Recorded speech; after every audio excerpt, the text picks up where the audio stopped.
ہمارے کراچی سے احسان بھائی کا جو ہے وہ مزید سوال ہے کہ نماز، روزہ، حج، زکوٰۃ اور روز قیامت کے بارے میں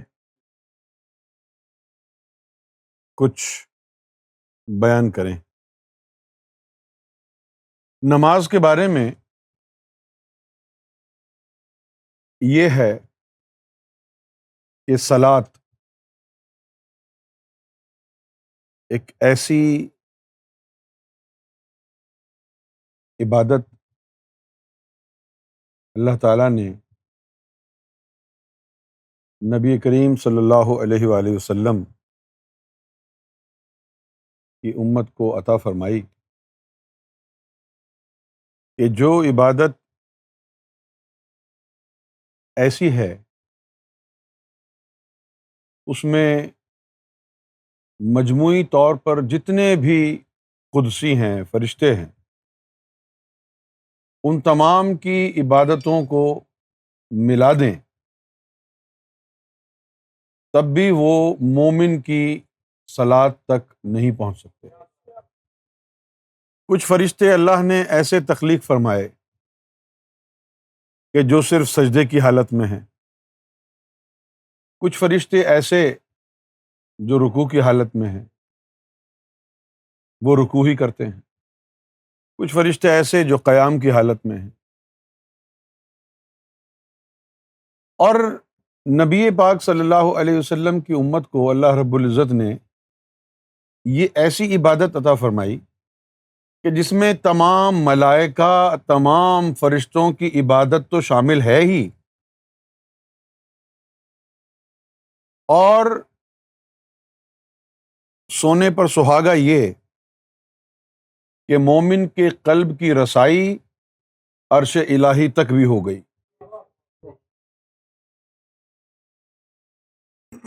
یہ نماز جسے ہم قرآن مجید کی زبان میں صلاۃ کہتے ہیں، یہ ایک عظیم ترین عبادت ہے۔ قرآن مجید نے کہا اقیم الصلاۃ لذکری، میرے ذکر میں ایکسپرٹ ہونا چاہتا ہے، میرے ذکر کو کثرت میں کرنا چاہتا ہے، تو پھر صلاۃ کو قائم کر لے۔ اقیم الصلاۃ لذکری، اللہ تعالیٰ نے سب سے پہلے جو اسلام کا رکن قائم کیا ہے اور اس کی فرضیت ہوئی ہے وہ ہے کلمہ طیب، لا الہ الا اللہ محمد الرسول اللہ صلی اللہ علیہ وسلم۔ اور یہ افضل الذکر، احادیث میں آیا ہے کہ یہ افضل الذکر۔ ایک حدیث شریف میں یہ بھی آیا کہ ذکر اللہ فرد من قبل کل فرائض، کہ جتنے بھی فرض آپ کے دین میں آئے ہیں ان تمام فرائض سے پہلے کا فرض ذکر اللہ ہے۔ ذکر اللہ فرد من قبل کل فرائض، تمام فرائض سے پہلے جو فرض آیا ہے وہ ذکر اللہ ہے۔ تو اللہ تعالیٰ نے اپنے حبیب صلی اللہ علیہ وآلہ وسلم کے ذریعے پہلے مسلمانوں کے دلوں میں کلمے کو اتارا، اور پھر یہ بھی کہا کہ ہم نے تم ہی میں سے ایک نبی مبعوث کیا جو آیتیں پڑھ پڑھ کر تمہارا تزکیہ کرتا ہے، دلوں کو کلمہ پڑھایا، حضور کی صحبت اور حضور کی زبان سے تلاوت قرآن کے ذریعے ان لوگوں کے نفوس کو پاک کیا۔ نبی کریم صلی اللہ علیہ وسلم نے مولا علی کو کہا کہ غمد عینک یا علی واسمع فی قلبک لا الہ الا اللہ محمد رسول اللہ۔ اے علی، اپنی آنکھیں بند کر اور سن، کلمے کی آواز تیرے قلب میں گونج رہی ہے۔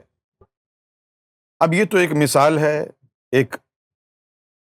ایک واقعہ ہے کہ جو مولا علی سے منسوب ہے، ظاہر ہے، اور دیگر صحابہ کرام کو بھی حضور نے ان کے دلوں کو کلمہ پڑھایا ہوگا، کیوں جی؟ تو سب سے پہلے اللہ رب العزت نے صحابہ کرام کو حضور کی صحبت کے ذریعے، آپ کی نظروں کے ذریعے طہارت نفس بخشی اور زندگی قلب عطا فرمائی۔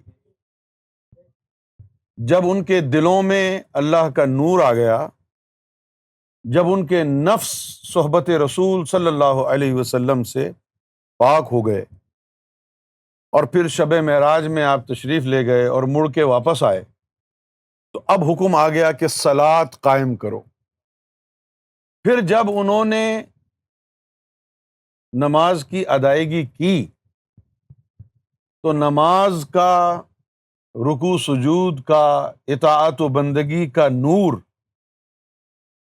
ان کے قلب میں اترا، اور قلب میں نماز کا نور اتر جائے تو اس کو صلاۃ کے قائم ہونے کا عمل کہتے ہیں۔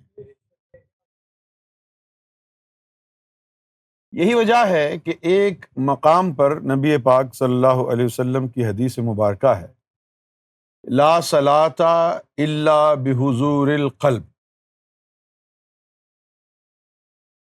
کہ نماز ہوتی نہیں ہے اگر نماز میں حضوری قلب نہ ہو۔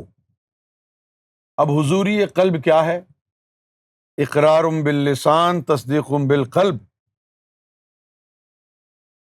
سیدنا سرکار گوہر شاہی نے اس کی بڑی خوبصورت مثال عطا فرمائی۔ سیدنا گوہر شاہی فرماتے ہیں کہ اللہ تعالیٰ نے نبی پاک صلی اللہ علیہ وآلہ وسلم کو کہا قل هو اللہ احد، کہہ دیجئے کہ اللہ ایک ہے۔ آپ نے آمین کہا۔ پھر آپ نے لوگوں کو کہا کہ تم بھی کہہ دو کہ اللہ ایک ہے۔ جو ایمان لائے وہ مومن ہو گئے، جنہوں نے حیل و حجت کی وہ منافق ہو گئے، اور جنہوں نے انکار کیا وہ کافر ہو گئے۔ اب سیدنا گوہر شاہی فرماتے ہیں کہ تو روز نماز میں کھڑا ہو کے کس کو کہتا ہے کہ کہہ دے اللہ ایک ہے؟ تو اپنے دل کو کہتا ہے کہ تو بھی کہہ دے کہ اللہ ایک ہے۔ یہ ہے اقرار باللسان کے بعد تصدیق بالقلب، کہ جب زبان نے تیری اللہ کہا تو اب دل بھی اللہ اللہ کہے، کیونکہ ہدایت کا تعلق زبانوں سے نہیں ہے، جسم کی ادائیگی سے نہیں ہے، ہدایت کا تعلق انسان کے قلب سے ہے۔ یہ تعلیم ہم کو قرآن نے دی ہے۔ سورہ تغابن میں اللہ تعالیٰ کا ارشاد گرامی ہے وَمَن يُؤْمِن بِاللَّهِ يَهْدِي قَلْبَهُ، اور جو کوئی اللہ پر ایمان لائے تو کیا ہوتا ہے؟ یہدی قلبہ، اللہ اس کے قلب کو ہدایت دیتا ہے۔ تو ہدایت کا تعلق انسان کے قلب سے ہے۔ اور پھر اسلام کیا ہے؟ افمن شرح اللہ صدرہ للاسلام، کسی بھی مولوی کے پاس، عالم کے پاس جائیں، اسلام کیا ہے، وہ آپ کو نہ جانے کہاں کہاں کی کہانیاں سنائے گا۔ مسلمانوں کو چاہیے کہ خود قرآن مجید کی تلاوت کریں، خود قرآن مجید کا مطالعہ کریں، گہرا مطالعہ کریں، ہدایت حاصل کرنے کی نیت سے، ہدایت حاصل کرنے کی غرض و غایت سے قرآن مجید کو کھولیں، پڑھیں، دیکھیں کہ اسلام کیا ہے قرآن کی روشنی میں۔ قرآن کیا کہتا ہے؟ افمن شرح اللہ صدرہ للاسلام، فا اکثر میں کہتا ہوں یہ مستقبل کا صیغہ استعمال ہوتا ہے۔ افمن شرح اللہ صدرہ للاسلام، تو پھر جس نے بھی شرح صدر کر لی اسلام پر عمل پیرا ہونے کے لیے، فہوا علی نور من ربی، تو وہ اپنے رب کے نور پر قائم ہو جائے گا۔ مسلمانوں کو یہ سوچنا ہے کہ شرح صدر کیا ہے۔ بزرگان دین نے فرمایا ہے کہ اس دل کو بیدار کرنا، اس دل کو اللہ کے ذکر سے آباد کرنا، یہ شرح صدر کا آغاز ہے۔ کچھ لوگ کہتے ہیں کہ دل ذکر کیسے کرے گا؟ ہم یہ کہتے ہیں کہ قرآن مجید نے یہ کہا ہے کہ وَلَا تُطِعْ مَنْ أَغْفَلْنَا قَلْبَهُ عَنْ ذِكْرِنَا، کہ ایسے لوگوں کی اطاعت و پیروی مت کرنا کہ جن کے قلب کو ہم نے اپنے ذکر سے غافل کر رکھا ہے۔ قرآن اس بات کا شاہد ہے، گواہ ہے کہ قلب اللہ کا ذکر کرتا ہے، اور ہم نے پیروی ایسے ہی علماء کی کرنی ہے کہ جن کے قلب اللہ کا ذکر کرتے ہوں۔ جن کے قلب اللہ کا ذکر نہیں کرتے ان کی پیروی کو قرآن نے منع کیا ہے۔ وَلَا تُطِعْ مَنْ أَغْفَلْنَا قَلْبَهُ عَنْ ذِكْرِنَا، مت کرنا اطاعت ایسے لوگوں کی، مت بن جانا مطیع ایسے لوگوں کا کہ جن کے قلب کو ہم نے اپنے ذکر سے غافل کر رکھا۔ اور ایک مقام پر یہ فرمایا کہ اور کیا مومنوں کے لیے وہ وقت نہیں آیا ہے کہ ان کے قلب اللہ کے ذکر میں جھک جائیں؟ الم یأن الذین آمنوا ان تخشع قلوبہم ذکر اللہ، کیا مومنوں کے لیے وہ وقت نہیں آیا ہے کہ ان کے قلب اللہ کے ذکر کے ذریعے خشوع اور خضوع کی منزل کو پالے؟ تو اس دل کو اللہ کے ذکر سے آباد کرنا،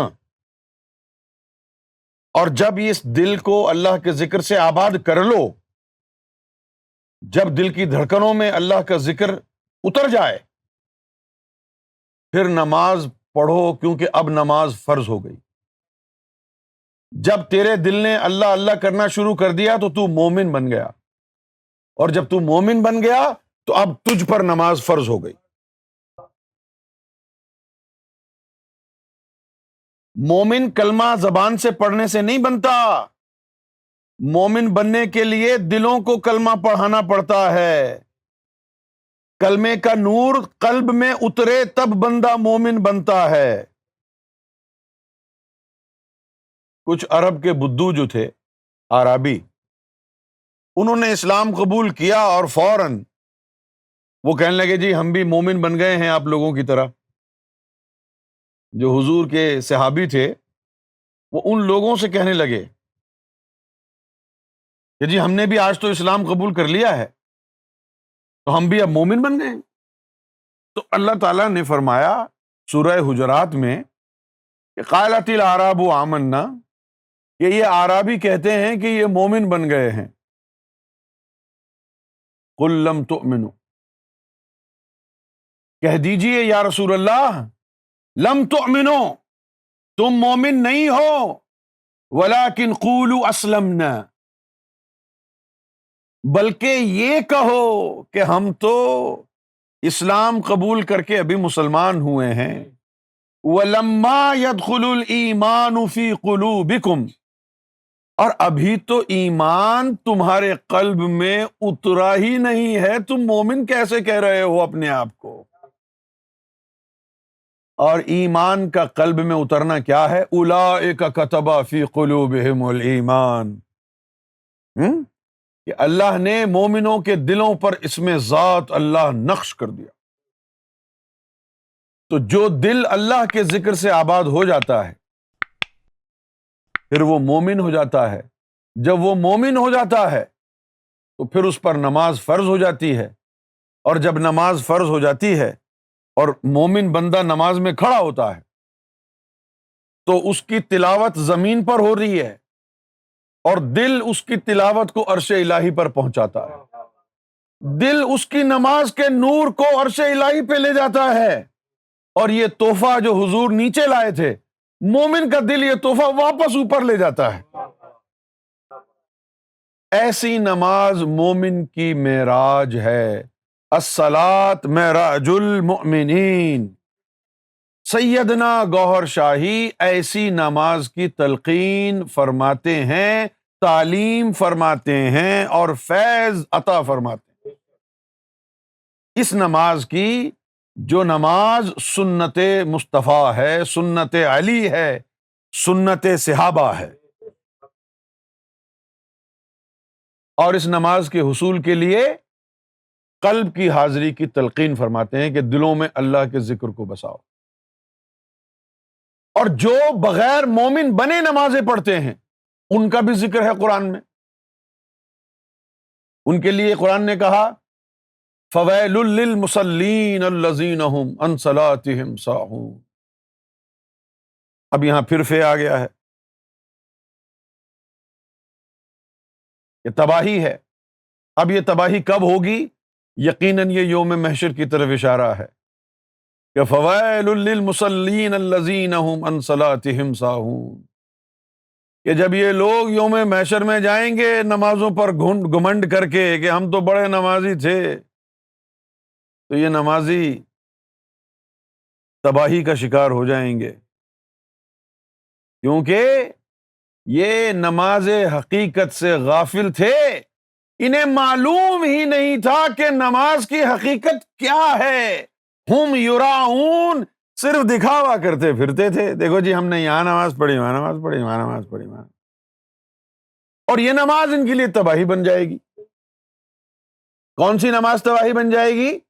جس میں حضوری قلب شامل نہیں ہوگی، جس میں ایسا قلب شامل نہیں ہوگا جو خرمن ایمان سے مزین و منور تھا. اب یہ تباہی کیسے بنے گی؟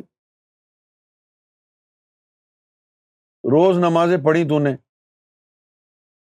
لوگوں میں مشہور ہو گیا نمازی، لوگوں نے عزت کرنا شروع کر دی.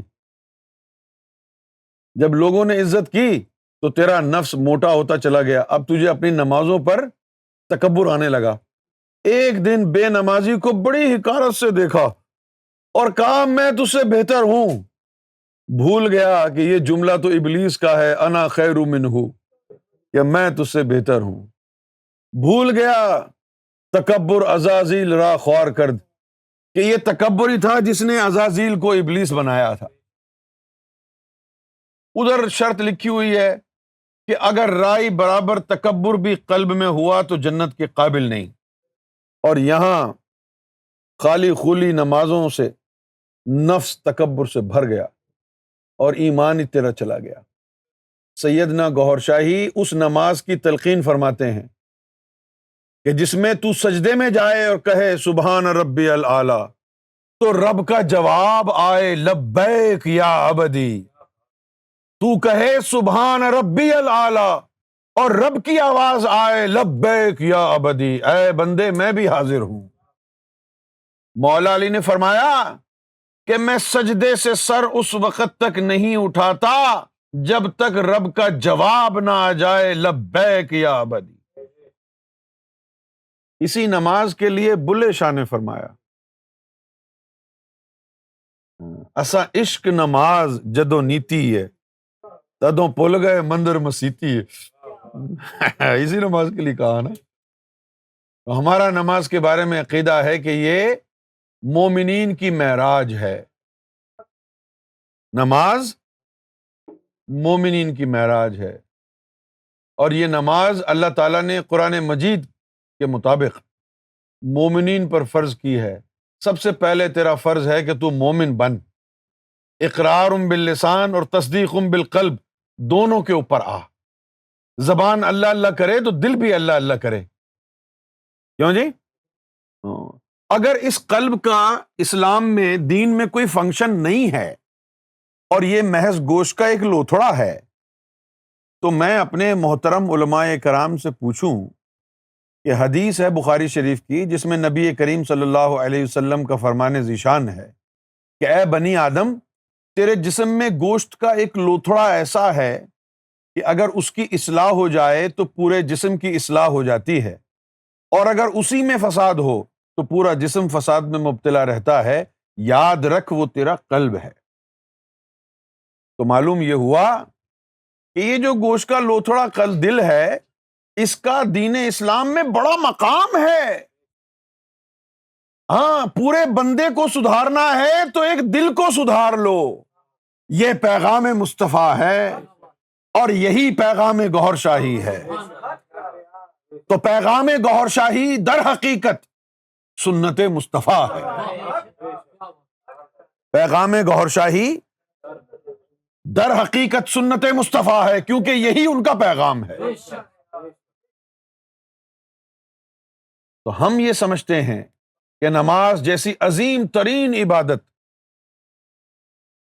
قلب کی حاضری کے بغیر ہوتی نہیں ہے. لہذا دلوں کو زندہ کرنا انسان کے لیے سب سے زیادہ ضروری. اور جب دل زندہ ہو جائے تو درجہ ایمان پر فائز ہو جائے، اب تو نماز چھوڑے گا ہی نہیں. ایک دفعہ دل میں اللہ کا نور آ گیا، دل اللہ اللہ کرنے لگ گیا اور تو نماز میں بھی لگ گیا، تو پھر تو نماز چھوڑے گا ہی نہیں. اللہ روکے گا تجھے. بھائی نماز فرض ہو گئی تھی، شراب ابھی حرام نہیں تھی. شراب پینے کے باوجود بھی کچھ ایسے صحابی تھے جو نماز میں کھڑے ہو جاتے تھے، تو اللہ نے روکا نا ان کو، لا تقربوا الصلاۃ وانتم سکارا. وہ نشے کی حالت میں بھی نماز میں جاتے تھے، کیونکہ دل ان کو کھینچ کے لے جاتا تھا نا. ان کو روکنا پڑا، اوے تم رک جاؤ، تم نشے کی حالت میں ہو بھی.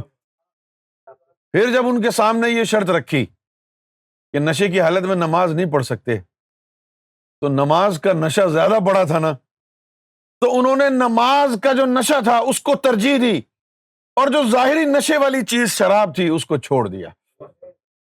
جس دن شراب کی حرمت قائم ہوئی، مدینے میں شراب پانی کی طرح بہہ رہی تھی. اس دن کے بعد صحابہ کرام نے شراب کو طلاق دے دی، کیونکہ نماز کا نشہ زیادہ بڑا ہے. ہمارا نماز کے بارے میں یہ گمان ہے. اب آ جائیے روزے کے بارے میں. آپ خود قرآن مجید پڑھیں. روزہ اللہ تعالیٰ نے مومنوں کے اوپر فرض کیا ہے. اب تم روزے رکھتے ہو، فائدہ کیوں نہیں ہوتا تمہیں؟ روزے کی حالت میں بھی فراڈ کرتے ہو، جھوٹ بولتے ہو، چغل خوری کرتے ہو، غیبتیں کرتے ہو، ایک دوسرے کو گالیاں دیتے ہو. کیوں؟ کیونکہ تم مومن نہیں ہو نا.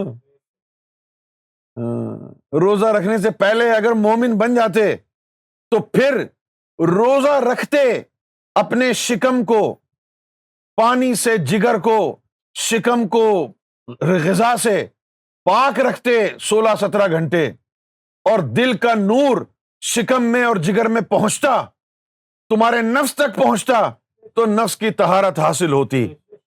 قرآن مجید میں خود اللہ تعالیٰ نے فرمایا کہ تم پر بھی ہم نے روزہ فرض کیا مومنوں، اور تم سے آنے والی جو پہلے آنے والی قومیں تھیں ان کے اوپر بھی روزہ فرض کیا تھا. مقصد یہی تھا لعلکم تتقون، تاکہ تم پاک ہو جاؤ. یہ تمہارے نفس کو پاک کرنے کے لیے اللہ تعالیٰ نے مومنوں کے اوپر روزہ فرض کیا. اب اگر تم مومن ہوتے تو تم روزہ رکھ کے پاک کیوں نہیں ہو رہے؟ روزے کی حالت میں بھی گالیاں دیتے ہو، روزے کی حالت میں بھی جو ہے فراڈ کرتے ہو، روزے کی حالت میں بھی غیبتیں کرتے ہو، ایک دوسرے کا دل دکھاتے ہو. کیا مطلب ہے کہ تمہیں روزے کا فائدہ نہیں ہو رہا نا؟ روزے کا مصرف کیا ہے؟ غرض و غایت کیا ہے روزے کی؟ کہ 15 16 17 جتنے گھنٹے کا بھی روزہ ہے، اس میں غذا سے شکم کو خالی رکھیں، پانی سے جگر کو خالی رکھیں، تاکہ بجائے نار کے ان مقامات پر نور داخل ہو. اور جب شکم میں نور بھر جائے تو نار کی غذا کے بجائے نور کی غذا سے سیراب ہو۔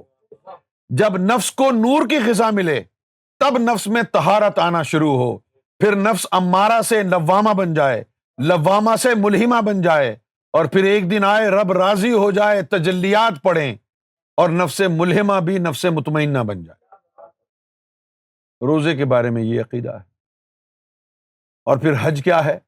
جب تیرے ساتوں لطیفے پاک صاف ہو جائیں، لطیفہ انا سر میں پاک ہو جائے، اس کا ذکر یاہو چلنے لگے، یا ہو یا ہو یا ہو یا ہو، سر کے اندر لطیفہ انا یاہو کے ذکر سے آباد ہو جائے، دل میں اللہ کا ذکر آ جائے، روح میں یا اللہ کا ذکر آ جائے، لطیفہ سری یا حیو یا قیوم کرے، بیچ والا لطیفہ یا واحد کرے، لطیفہ خفی یا احد کرے، اور لطیفہ نفس پورا کلمہ شریف پڑھے۔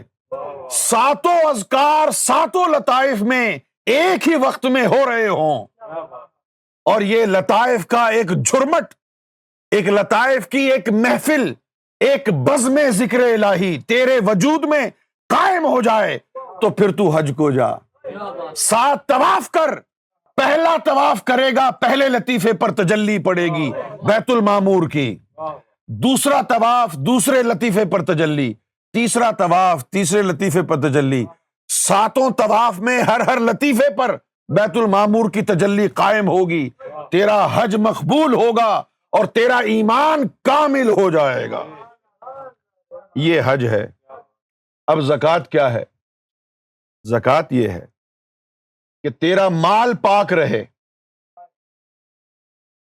زکوٰۃ صرف پیسے کی نہیں، زکوٰۃ ولایت کی بھی ہے، زکوٰۃ عشق کی بھی ہے، زکوٰۃ محبت الہی کی بھی ہے۔ جو مسلمان ہے وہ 2.5% زکوٰۃ دیتا ہے، جو مسلمان ہے،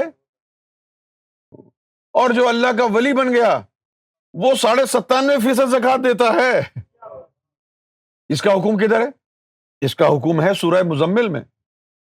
اللہ تعالیٰ فرماتا ہے وَاذْكُرِ اسْمَ رَبِّكَ وَتَبَتَّلْ إِلَيْهِ تَبْتِيلًا، اپنے رب کے ذکر میں کھو جا، اس کے اسم میں ڈوب جا، مستغرق ہو جا اس کے عشق و محبت میں، اور سارے اور رشتے ناتے توڑ دے۔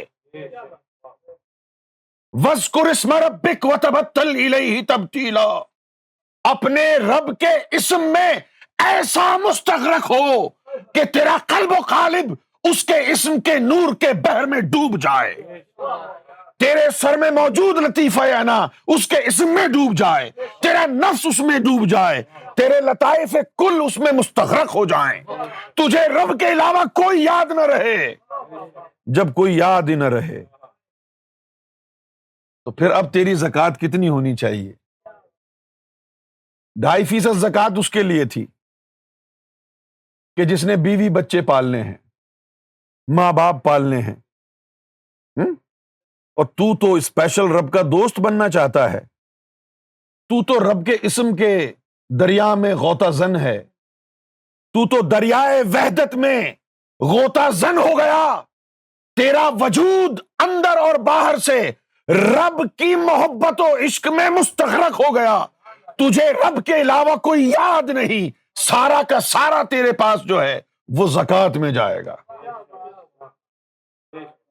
یہ زکوٰۃ ہے۔ روز قیامت کیا ہے وہ بھی بول دیتے ہیں۔ روز قیامت کے لیے اللہ تعالیٰ کا کلیم ہے مالک یوم الدین، کہ یوم قیامت کا میں مالک ہوں، اللہ کا فرمان ہے۔ یوم قیامت کا مالک کا مطلب کیا ہوا؟ آپ تو سب اپنے اعمال نامے لے کے جائیں گے اور آپ سمجھیں گے کہ میں نے یہ اعمال کیے ہیں، ان کے ذریعے جنت خریدوں گا۔ بھول جاؤ، نیک اعمال کر لو، لیکن اس دن بادشاہت قائم ہوگی اللہ کی، جس کو وہ چاہے گا جنت میں بھیجے گا، جس کو وہ چاہے گا جہنم میں بھیجے گا۔ جس کو وہ چاہے گا انبیاء و مرسلین اس کی شفاعت کریں گے، جس کو وہ چاہے گا اولیاء و فقیر اس کی شفاعت کریں گے۔ قرآن مجید میں آیا یشفعوا عندہ الا باذنہ، ہے کوئی جو کسی کی شفاعت کر سکے اپنے تئیں اپنے بلبوتے پر اللہ کے اذن کے بغیر؟ یشفعوا عندہ الا باذنہ، تو یہ شفاعت کا حق اللہ دے گا، انبیاء کو بھی رب دے گا، مرسلین کو بھی رب دے گا، اولیاء کو بھی رب دے گا، مرشدوں کو بھی رب دے گا، پیروں کو بھی رب دے گا۔ جس کو شفاعت کا اذن عطا ہوگا وہ اس اذن کے ذریعے شفاعت کرے گا، کیونکہ اس دن کا مالک وہ ہے۔ جس کو چاہے جہاں بھیج دے، کیونکہ وہ مالک ہے اس دن کا، مالک یوم الدین۔ یہ میرا عقیدہ ہے یوم محشر کے بارے میں۔